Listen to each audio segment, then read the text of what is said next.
प्रथम शुक्र मिशन तारीख घोषणा कर 2028 मार्च 29 रे वीनस ऑर्बिटर मिशन पठाइबा को लक्ष्य रखिछि भारत। यहां शुक्रयान 1 बोली कहा जाउछि। बाहुबली रॉकेट LVM-3 रे शुक्रयान 1 उत्क्षेपण करा जिवो। या शुक्र ग्रहर कक्षपथ में पहुंचवा 112 दिन समय लगे। 2028 जुलाई 19 रे शुक्र कक्षपथ में पहुंची बोली योजना रही। शुक्रयान 1 रे अत्याधुनिक अल्ट्रा भायोलेट कैमेरा रेडार एवं सेंसर आदि समेत 19 पेलोड बा यंत्रांश लगे। शुक्र ग्रहर वायुमंडल पृष्ठदेश और भौगोलिक स्थितिर फोटो नेबा सहित वैज्ञानिक तथ्य संग्रह कर शुक्रयान।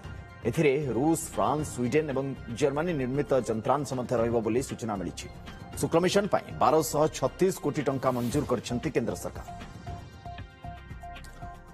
पूर्वतन वैज्ञानिक कार्तिक स्वाई आम सहित अच्छा। स्वाई स्वागत आपण को। मून मिशन पर वीनस मिशन एटा टिके टफ हम किंतु आमर से सक्षम आम पाखे अच्छे जो लक्ष्य रखा केमिति एठू आम जो 2028 पहुंचा आमर प्रक्रिया कौन सब रही। देखो गोटे कथा आमको मन रखा पड़े एबे हमको सरकार स्वीकृति मिली एवं मिशन काम आरंभ करने को जो आमर संकेत था किंतु मु जाना जे वीनस मिशन लगे आमर बहुत आगे किसी ना किसी काम आरंभ होती कारण आपंकर जिते कौन नुआ मिशन आरंभ बहुत बेस्ट आम स्टडी प्रोजेक्ट बोली कह जाए जहाँ मुझे जानी वीनस मिशन लगी बेस्ट आगर स्टडी प्रोजेक्ट आरंभ आम मान को मंगल को एवं सूर्य पाठ को जान पठेबार जो अभिज्ञता आम बर्तमान सुधा हासिल कर जानी आदित्य L1 सूर्य पाखरे पाखे अच्छा तेणु यही जो मिशन सब कम करे निश्चित भाव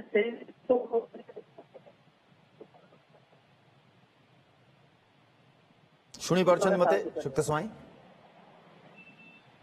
कौन कहले शुणी पार्छन मते कोंतु।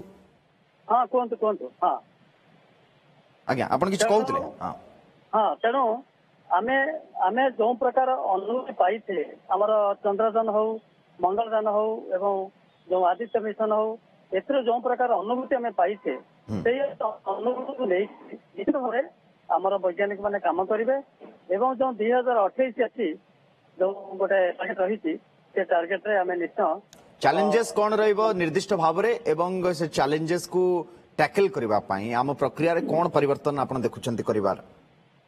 नहीं चैलेंज बहुत रहा कि आपण मैंने जानी सूर्य पाठ को कौन जान जापर ना तेणु से वीनस जोटा कि शुक्र ग्रह गोटे बड़ चैलेंज रहा शुक्र ग्रहर जो सब अनुधान कर जो प्रकार तथ्य आम पृथ्वी ऊपर ग्रहण करूँ से सब तथ्य आमको आमर जो उपग्रह तैयारी करवा से उपग्रह रे व्यवहार करा जाउथिबा सब वस्तु बा मटेरियल निश्चित भाव किसी परिवर्तन आसो एवं आमर जो परीक्षण कौशल रही जमी आम गोटे कम्युनिकेशन सैटेलाइट हो का रिमोट सेंसिंग सैटेलाइट हो तार जो परीक्षण मेथड रही जो कौशल रही वीनस शुक्र शुक्र लगी जो मिशन तार परीक्षण कौशल में परिवर्तन हम एवं यहीटा गोटे प्रकार गोटे रहा संपूर्ण अलग रहा।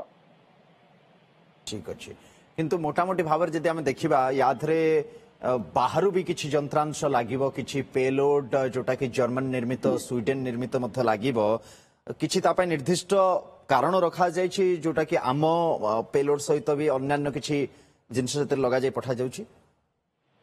देखो गोटे समय थिला जेतबले अमेरिका चाहूला तार निजर दान करके महाकाश को जीव चंद्र को जीव कि मंगल को जीव कि सौर को सेहीपरि रूसिया चेष्टा करुला निजर निजर सबकि करने को किंतु बर्तमान आम गोटे एमती समय पहुंचुचे जितेबाला देश पृथ्वी देश मान भर गोटे प्रकार सहभागिता और सहयोगिता आसवा आरंभ होती तार कारण हूँ कौन ना आम जो प्रकार बर्तमान महाकाशयान तैयारी करुचे ता बहुत माने कौन कहले बहुत कॉस्टली जार खर्च आमको बहुत करिया पड़ुଛି तेणु ये गोटे कथा आप देखो आज जदि आंतर्जातिक स्पेस स्टेशन अच्छी एवं से देखुचे ପୃଥିବୀର ବିଭିନ୍ନ ଦେଶର ଲୋକମାନେ ବା ବୈଜ୍ଞାନିକ ମାନେ ମିଶିକି କାମ କରୁଛନ୍ତି। ତେଣୁ ଏଇ ଯୋଉ କଥାଟି ରହୁଛି, ତେଣୁ ଧୀରେ ଧୀରେ ଆପଣ ଦେଖିବେ ଭବିଷ୍ୟତରେ ବଡ ବଡ ମିଶନ ମାନଙ୍କରେ ପୃଥିବୀର ବିଭିନ୍ନ ଦେଶ କାମ କରିବେ। ଆମର ଦେଖିବେ ଯେମିତି ଆମର ଚନ୍ଦ୍ରଯାନ-1 ବେଳେ ଆମେରିକାର ନାସାର କିଛି ଯନ୍ତ୍ରାଂଶ ରହିଥିଲା ଏବଂ ଏଇ ପ୍ରକାର ଯୋଉ ପ୍ରକାର ସହଯୋଗିତା ଆସୁଛି, ନିଶ୍ଚିତ ଭାବରେ ଆମକୁ ଯୋଉ ଶୁକ୍ର ଦେଖନ୍ତୁ ଗୋଟେ ଉପଗ୍ରହ କରିବାକୁ ଆମକୁ ଏତେ ଖର୍ଚ୍ଚ କରିବାକୁ ପଡୁଛି। ତେଣୁ ନିଶ୍ଚିତ ଭାବରେ ଏଇ ଯୋଉ ପ୍ରକାର ରହିବ ମିଶନ ରହିବ, ପୃଥିବୀର ବିଭିନ୍ନ ଦେଶ ସେଥିରେ ମିଶିଲେ ଆମର କାମ ଟିକେ ସହଜ ହେବ। अंतिम गोटे कथा जाना चाहबू आपू जे लक्ष्य कौन कौन लक्ष्य रखा जाए पठा जाउछि? लक्ष्य देखो विज्ञान गोटे मात्र लक्ष्य जे सत्यर माने कौन कहले सत्य पाखे पहुंचवा। तेणु आम प्रकृतिर रहस्य को उन्मोचन करवा। गोटे जिन रोचे देखो कोटि कोटि वर्ष पर मुझे गोटे कथा कही कोटि कोटि वर्ष कथा आम आज हुए तो चिंता करें किंतु कोटि कोटि वर्ष पर जो सूर्यर अवस्था एभली हम जो पृथ्वी जीवन असंभव हम एवं से जदि मनुष्य मैंने चाहिए जे सौरमंडल बाहर को जाई सौरमंडल बाहर अन्य कौन तारकापुंज जदि कौन प्रकार ग्रह अच्छी जो पृथ्वी भाई अवस्थित अच्छी तेणु हुए तो मनुष्य से पहुंचा चेष्टा कर।